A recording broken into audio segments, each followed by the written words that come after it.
Olá! Nesse vídeo iremos falar sobre a aterosclerose, que é uma das principais causas de morte do mundo, sendo responsável por mais de 700 mortes anualmente no Brasil. A aterosclerose ocorre devido ao acúmulo de colesterol, principalmente de LDL, conhecido como mau colesterol, e ela se desenvolve por diversos motivos, como genéticos e alimentares, podendo variar também em gravidade e extensão. Logo, a aterosclerose leva a vários tipos de consequências, como trombos no coração e aneurisma. Na imagem a seguir, é possível ver o corte transversal de uma artéria normal e uma artéria ocluída por uma placa rica em colesterol. Porém, antes de aprofundarmos esse assunto, devemos falar sobre o que é a LDL, que é um tipo de lipoproteína, um complexo macromolecular feito pela junção de lipídios, como o colesterol, e as apolipoproteínas, sendo que essa junção pode ocorrer de vários modos diferentes, gerando assim várias lipoproteínas diferentes. Esse complexo existe para permitir o transporte dos lipídios pelo sangue, pois eles são naturalmente hidrofóbicos e, consequentemente, não conseguem se solubilizar no sangue, a não ser que se unam às apolipoproteínas, que atuam de vários modos, como reduzindo o contato de lipídios com o meio ou sinalizando os locais onde o complexo deve se ligar. Agora vamos falar sobre como o metabolismo de lipídios ocorre de fato, sendo que existem duas vias, exemplificadas nesse mapa que vamos explicar em partes. Na via exógena, os diversos tecidos do corpo recebem lipídios advindos da alimentação. Eles são transformados em quilomicrons, um dos quatro tipos principais de lipoproteína, no intestino, que então viajam pelos capilares, cedendo ácidos graxos para os tecidos, para seu uso ou armazenamento, até um ponto em que perdem a maioria de seus triacilgliceróis e vão para o fígado, onde são degradados e liberam seus colesteróis para armazenamento.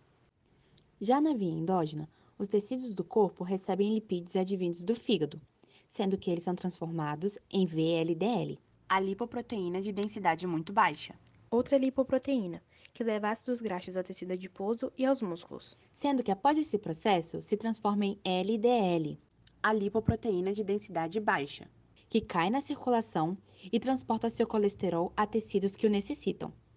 E caso não seja utilizado, retorna ao fígado para ser reutilizado. Além disso, pode entregar seu colesterol a macrófagos em caso de excesso, o transformando em células espumosas, característica essencial para o desenvolvimento da aterosclerose.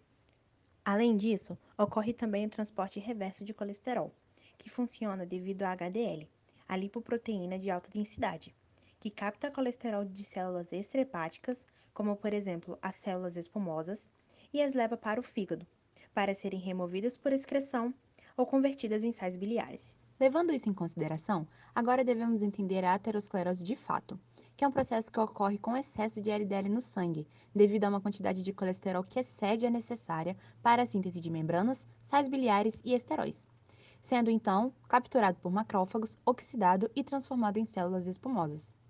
O problema advém quando, devido a, por exemplo, alguma lesão prévia, os macrófagos ficam presos nas paredes das artérias, em especial o subendotélio, o que leva à distorção dele, acarretando em um acúmulo de plaquetas no endotélio que acabam liberando o fator de crescimento derivado de plaquetas, PDGF, que estimula o crescimento de células das artérias, Isso aliado à morte das células espumosas. o que acumula lipídios nas paredes, levando à fibrose, e cria a placa aterosclerótica, que aumenta a parede da artéria. Em relação ao tratamento dessa doença, temos as estatinas, classe de fármacos que agem diminuindo a síntese hepática de colesterol e vão causar suprarregulação, que implica no aumento da síntese do receptor de LDL, aumentando a remoção de LDL do plasma para os hepatócitos. Acerca do diagnóstico da doença, depende de uma série de fatores, assim como a aterosclerose em si, podendo se iniciar com o exame físico e histórico, analisando fatores como obesidade, aliado a lipidograma, para analisar se há excesso de lipídios no organismo, e podem levar a uma investigação com ultrassons vasculares e angiografias variadas. Entretanto, mesmo que ainda não tenha diagnóstico confirmado, torna-se imprescindível a atuação da enfermagem, pois a prevenção se mostra essencial para o combate da aterosclerose, orientando o paciente quanto a hábitos de vida mais saudáveis em casos em que a obesidade se mostra como fator de risco. Por fim, percebemos que para enfermeiros e enfermeiras é essencial conseguir entender todas as variedades da doença, para fazer uma intervenção eficaz. Obrigado por assistir!